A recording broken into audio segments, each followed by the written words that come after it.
സാറിൻ്റെ വെബിനാർ കഴിഞ്ഞിട്ട് ഞാൻ ആദ്യം ചെയ്തത് ഞാൻ പഠിക്കുന്ന ടേബിളിൻ്റെ ഫ്രണ്ടിൽ ഒരു വെള്ള പേപ്പറിൽ എൻ്റെ പേര് അതുപോലെ തന്നെ ജയിച്ച എക്സാം ജയിച്ച് തിരുവനന്തപുരം ഫസ്റ്റ് റാങ്ക് എന്ന് എഴുതുക ചെയ്തു.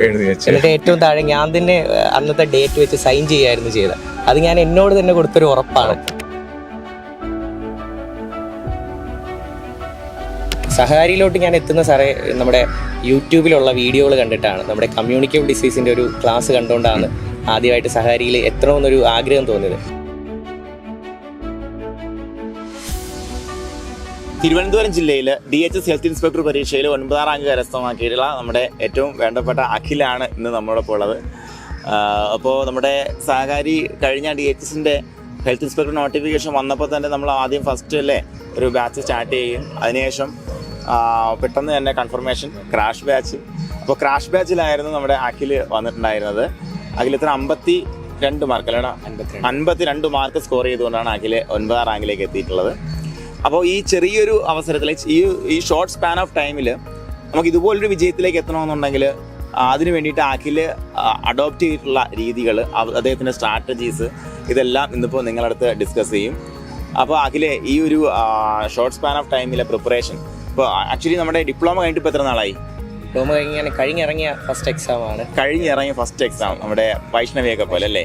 അപ്പോൾ അതൊരു ഭാഗ്യം കൂടെയാണ് അല്ലേ? നമ്മൾ പഠിച്ചിറങ്ങിയ ഉടനെ പരീക്ഷ എഴുതാൻ അവസരം കിട്ടുക എന്ന് പറയുമ്പോൾ വലിയ ഭാഗ്യം കൂടെയാണ്. അപ്പോൾ നമ്മൾ ഈ പഠിച്ചിറങ്ങിയപ്പോഴേ തന്നെ കോച്ചിങ് എന്നുള്ളൊരു തോട്ടിലേക്ക് വന്നായിരുന്നു അല്ലേ? എക്സാം എന്തായാലും പ്രതീക്ഷിച്ചിരുന്നു. പഠിച്ചിറങ്ങിയപ്പോൾ തന്നെ വ്യക്തമായിട്ടൊരു ഐഡിയ ഇല്ലായിരുന്നു, നമുക്ക് എങ്ങനെ പഠിക്കണം എന്നൊരു ഐഡിയ ഇല്ലായിരുന്നു. കാരണം നമ്മൾ ഡിപ്ലോമയ്ക്ക് പഠിക്കുന്നതിനേക്കാളും കുറേ അധികം വ്യത്യാസമുണ്ട് PSCയുടെ ക്വസ്റ്റ്യൻ എടുത്ത് നോക്കുമ്പോഴത്തേക്കും. അപ്പോൾ അതൊരു വലിയൊരു പ്രശ്നമാണ് എല്ലാവരും സംബന്ധിച്ചിടത്തോളം. പക്ഷെ അത് നമുക്കിപ്പോൾ ഈ ഒരു 4 മാസം കൊണ്ട് നമുക്ക് എത്രത്തോളം ടാക്കിൾ ചെയ്ത് മുന്നോട്ട് വരാൻ പറ്റി അല്ലേ? ആദ്യം കൃത്യമായിട്ടൊരു ഐഡിയ ഇല്ലായിരുന്നു സാറേ. ഞാൻ സാറിനോട് നേരത്തെ പറഞ്ഞതുപോലെ സഹകാരിയിലോട്ട് ഞാൻ എത്തുന്ന സാറേ നമ്മുടെ യൂട്യൂബിലുള്ള വീഡിയോകൾ കണ്ടിട്ടാണ്. നമ്മുടെ കമ്മ്യൂണിക്കേബിൾ ഡിസീസിൻ്റെ ഒരു ക്ലാസ് കണ്ടുകൊണ്ടാണ് ആദ്യമായിട്ട് സഹകാരിയിൽ എത്തണമെന്നൊരു ആഗ്രഹം തോന്നിയത്. കാരണം നമ്മൾ പഠിച്ചതിൽ നിന്ന് വ്യത്യസ്തമായിട്ട് ഒരു ക്ലിയർ ആയിട്ട് കട്ടായിട്ട് നമുക്കൊരു കിട്ടിയെന്നുള്ളതാണ്. ക്ലാസ് കഴിഞ്ഞ ഉടനെ അതുമായിട്ട് ബന്ധപ്പെട്ട previous question, multiple choice question അതൊക്കെ വന്നതിന് ശേഷം അതുമായിട്ട് ബന്ധപ്പെട്ടാണ് സാറിന് മെസ്സേജ് അയക്കുന്നതും നമ്മുടെ ബാച്ചിൽ കയറുന്നത്. ശരിക്കും പറഞ്ഞാൽ സഹകാരിയിൽ കയറിയതിന് ശേഷമാണ് നമുക്കൊരു ഐഡിയ കിട്ടിയത് എന്ത് ചെയ്യണമെന്ന്. ഇപ്പോൾ നമ്മുടെ മൊഡ്യൂൾ ബേസ് ആയിരുന്നാലും ഇങ്ങനെ പരന്ന് കിടക്കുന്ന സാധനം നമുക്ക് ക്ലിയർ ആയിട്ട് അടുക്കും ചിട്ടയോടുകൂടി നമ്മുടെ ആപ്ലിക്കേഷനിൽ 10 മൊഡ്യൂൾ, അതിനകത്ത് സബ് ടോപ്പിക്കായിട്ടുള്ള ചെറിയ ചെറിയ ഫോൾഡറുകൾ, അപ്പോൾ കൃത്യമായിട്ട് ഏതൊക്കെ നമുക്ക് തീർക്കണം എന്നുള്ള ഒരു ഐഡിയ കിട്ടിയത് സഹകാരിയിൽ വന്നതിന് ശേഷമാണ്. അപ്പോൾ അങ്ങനെ വന്നപ്പോഴത്തേക്ക് നമുക്ക് കുറച്ചും കൂടി ധാരണ കൃത്യമായിട്ട് വന്നു എന്നുള്ളതാണ് അല്ലേ? അപ്പോൾ അതുപോലെ എക്സാമിനേഷൻ എഴുതിയുള്ള പ്രാക്ടീസിനെ കുറിച്ച് എന്താണ് അഖിലിൻ്റെ അഭിപ്രായം? എക്സാമിനേഷൻ സാർ നമ്മളിപ്പോൾ ഒരു ക്ലാസ് കണ്ടു കഴിഞ്ഞാൽ ഉടനെ തന്നെ നമുക്ക് അതുമായിട്ട് ബന്ധപ്പെട്ട ക്വസ്റ്റ്യൻ കിട്ടുകയാണ്. അതുമായിട്ട് ബന്ധപ്പെട്ട പരമാവധി ക്വസ്റ്റ്യൻ ഒരു ക്ലാസ്സിനകത്ത് നമുക്ക് ഓരോ വരിയും കീറി മുറിച്ച് എത്രത്തോളം ക്വസ്റ്റ്യൻ തരാൻ പറ്റും അത്രയും ക്വസ്റ്റ്യൻ നമ്മുടെ സഹകാരികൾ ഉൾപ്പെടുത്തിയിട്ടുണ്ടായിരുന്നു. പിന്നെ നമുക്ക് എക്സാം എത്ര തവണ വേണമെങ്കിലും റിപ്പീറ്റ് ചെയ്ത് ചെയ്യാൻ പറ്റും. നമുക്ക് എല്ലാ ആഴ്ചയിലും ഒരു റിവിഷൻ എക്സാം വരും. അപ്പോൾ നമുക്ക് കൃത്യമായിട്ടുള്ള ഒരു റിവിഷൻ കിട്ടുന്നുണ്ട്. വീക്കിലി എക്സാമിനേഷൻ എപ്പോഴെങ്കിലും ഫസ്റ്റ് റാങ്ക് അടിച്ചിട്ടുണ്ടോ? അടിച്ചിട്ടുണ്ട് സാർ, 1-2 തവണ അടിച്ചിട്ടുണ്ട്.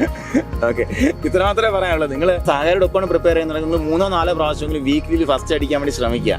എപ്പോഴും എല്ലാ ദിവസവും ഫസ്റ്റ് അടിക്കാൻ വേണ്ടി ശ്രമിക്കണം. എപ്പോഴും ഫസ്റ്റ് അടിക്കാൻ പറ്റണമെന്നില്ല.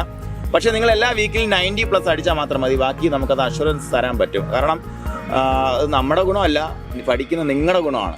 കാരണം തുടക്കം തൊട്ട് ഒടുക്കം വരെ ഒരേ ഒരു മൈൻഡ് സെറ്റ് നിൽക്കുക എന്ന് പറയുമ്പോഴത്തേക്കും അല്ലേ, അതാണ് കൃത്യമായിട്ട് റാങ്ക് ലിസ്റ്റ് വരുന്നത് കൊണ്ട് തന്നെ നമുക്കൊരു ആദ്യത്തെ റാങ്ക് ലിസ്റ്റിൽ പിറകോട്ട് വരുമ്പോൾ നമുക്ക് അടുത്ത ആഴ്ച എങ്ങനെയെങ്കിലും ഒന്ന് മുന്നോട്ട് വരണം എന്നൊരു തോന്നലുണ്ടാവും. അതെ, വളരെ ഇമ്പോർട്ടൻ്റ് ആണ്. നമ്മൾ മത്സരത്തിൻ്റെ പൾസ് അറിയുക, അതിനോട് മത്സരത്തിനൊപ്പം നിൽക്കുക എന്നുള്ള കാര്യം വളരെ ഇമ്പോർട്ടൻ്റ് ആണ്. അപ്പോൾ അത് നമുക്ക് എല്ലാ വീക്കിലി എക്സാമിനേഷനും നമുക്ക് ആപ്ലിക്കബിൾ ആണ് ഈ ഒരു കാര്യം എന്ന് പറയുമ്പോഴത്തേക്കും. നമ്മുടെ ഉദ്യോഗാർത്ഥികൾക്ക് വേണ്ടി, പ്രധാനമായിട്ട് MCS നോക്കുന്ന ഉദ്യോഗാർത്ഥികൾക്ക് വേണ്ടിയിട്ട് അവരോട് എന്താണ് അഖിലിന് പറയാനുള്ളത്? ആദ്യമേ സാറേ ഞാൻ ഒരു മൈൻഡ് സെറ്റ് ഉണ്ടാക്കുകയായിരുന്നു ചെയ്തത്. അപ്പോൾ പിന്നീട് ഞാൻ ചെയ്തത് നമ്മുടെ വീട്ടിലെ സാഹചര്യങ്ങൾ, എല്ലാ സാഹചര്യങ്ങളും ഈ പഠിത്തത്തിലോട്ട് ഫോക്കസ് ചെയ്യുക എന്നുള്ളതായിരുന്നു. സാറിൻ്റെ വെബിനാർ കഴിഞ്ഞിട്ട് ഞാൻ ആദ്യം ചെയ്തത് ഞാൻ പഠിക്കുന്ന ടേബിളിൻ്റെ ഫ്രണ്ടിൽ ഒരു വെള്ള പേപ്പറിൽ എൻ്റെ പേര് അതുപോലെ തന്നെ ജയിച്ച എക്സാം ജയിച്ച് തിരുവനന്തപുരം ഫസ്റ്റ് റാങ്ക് എന്ന് എഴുതുക ചെയ്തു. എന്നിട്ട് ഏറ്റവും താഴെ ഞാൻ തന്നെ അന്നത്തെ ഡേറ്റ് വെച്ച് സൈൻ ചെയ്യായിരുന്നു ചെയ്തത്. അത് ഞാൻ എന്നോട് തന്നെ കൊടുത്തൊരു ഉറപ്പാണ്. ഇനിയുള്ള ദിവസങ്ങൾ ഉഴപ്പാതെ കൃത്യമായിട്ട് പഠിക്കണം എന്ന് ഞാൻ എന്നോട് തന്നെ കൊടുത്തൊരു ഉറപ്പാണ്.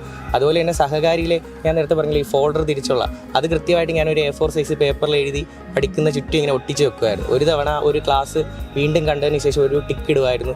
അങ്ങനെ എൻ്റെ ഒരു ലക്ഷ്യം എന്ന് പറയുന്നത് എക്സാമിന് കയറുന്നതിന് മുമ്പ് പരമാവധി ടിക്കുകൾ ഓരോന്നിലിട്ട് റിവിഷൻ കൊണ്ട് നിറയ്ക്കുക എന്നുള്ളതാണ്. കഴിഞ്ഞ എക്സാമിനെ സംബന്ധിച്ച് ഇടയ്ക്ക് നമ്മുടെ ഒരു ഇൻ്റർവ്യൂവിൽ ഒരു റാങ്ക് ഹോൾഡർ പറഞ്ഞതുപോലെ എല്ലാവർക്കും സമയം കിട്ടിയില്ല, അതുപോലെ തന്നെയാണ് നമുക്കുള്ളൊരു സമയം, എല്ലാവർക്കുള്ള സമയം തന്നെയാണ് നമുക്കുള്ളൊരു സമയം.